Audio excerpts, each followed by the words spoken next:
Coming up on Wayne Sports Network, we'll take a closer look into the Wayne baseball season. Hello and welcome to Wayne Sports Network. I'm Troy Demikoff alongside Ilian Nunez, and today we will discuss the ongoing baseball season in the town of Wayne. So, Ilian, we're going to start with Wayne Hills, and tell me about the team this year. I mean, the team's 9-6 now, and I feel like they have that potential. I went to one of their games recently against Valley where they won off a walk-off with Chris Kandari. I mean, he's on the board right now. I think he's a really good pitcher. Also with Nick Sabanko, that's their top pitchers right now. They've been doing very well, and they also have top batters Casey Barada, Max Delegard, and Chris Kandari. I feel like they have the energy, and I feel like they bring more and more energy. That can be a really big top-tier team. Also, we have key wins, like I said, Wayne Valley and also Bergenfield. And I feel like they've been doing really well this season, and I think they can come a long way from this. So, Yeah, I know. And, I'm talking about Wayne Hills.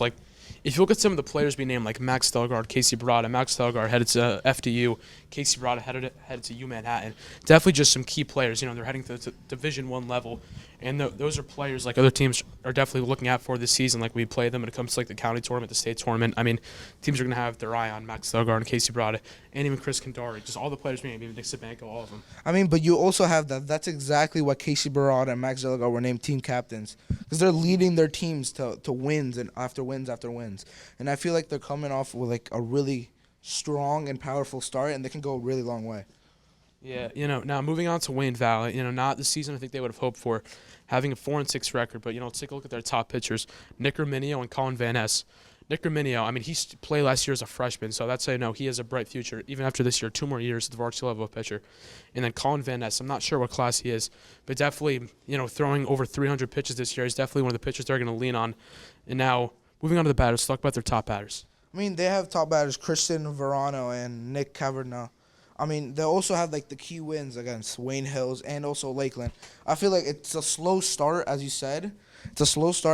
But also they're coming in. They could also. There's always chance for a comeback. There's always a part in the game where it's either a win or a loss, and I feel like if they come back through the season, it could be a really good season for them. All right, and then their key wins, saying we're Wayne Hills and Lakeland. Definitely, 2 big wins. Against Wayne Hills was at William Patterson, and Lakeland, I believe, was at Lakeland. No, I think it was home. But those are 2 wins that they're going to look back on, and that 2 county wins, especially when the county tournament comes up. They're going to reflect on those games. I mean, so now that we're done with talking about Wayne Hills and Wayne Valley, now I want to move on to Troy's interview with Sean Moore about the baseball season.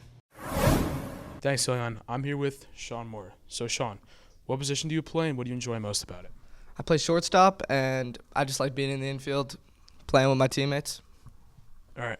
How do you support your teammates both on and off the field? Really, at practice, we just push each other to get better every day. All right. How do you handle pressure during big games or tough situations?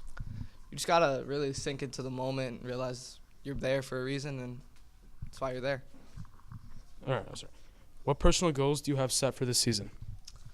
I just have a goal to put the ball in play, hit line drives, and make fundamental plays.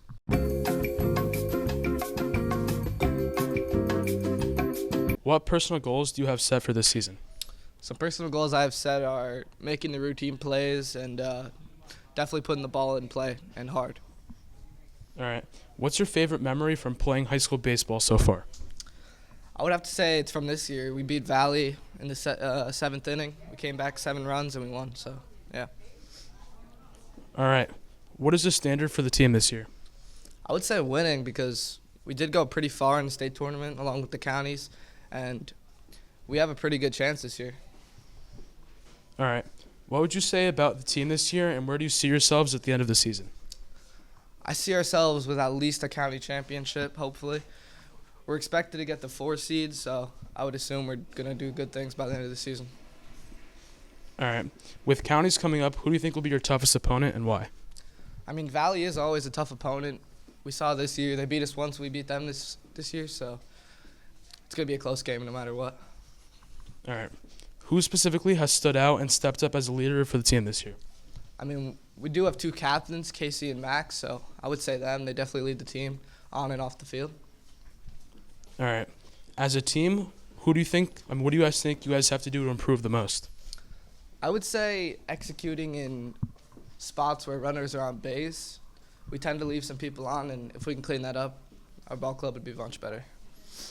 All right, thank you for your time. On the camera. Thanks, Troy. Now that we talked to Sean Moore from the Wayne Hills Patriots, now we're going to move on to DePaul baseball and PCTI baseball. So, Troy, DePaul's had a really good season this year. They're 11-2, and I think there's some key top pitchers and top hitters that you would like to talk about. Yeah, definitely. There's Angelo Bellizzi and Jason Almabert, who are their top pitchers on the team so far this year. I think the state is watching out for them, and just like non-public Group A and Group B. And let's look at their top hitters. Also, Jason Almabert and Aiden Agondo. Two players that I think non-public and public are looking at right now because they've been living in the heads of teams they've played, such as like Passaic Valley and other public schools they played, and the non-publics, like which their key wins were St. Joe's, Montville, and Paramus Catholic. So tell me about what you think about the key wins, top hitters, and batters. I mean, like you said, Angelo Bellizzi and Jason Almabert.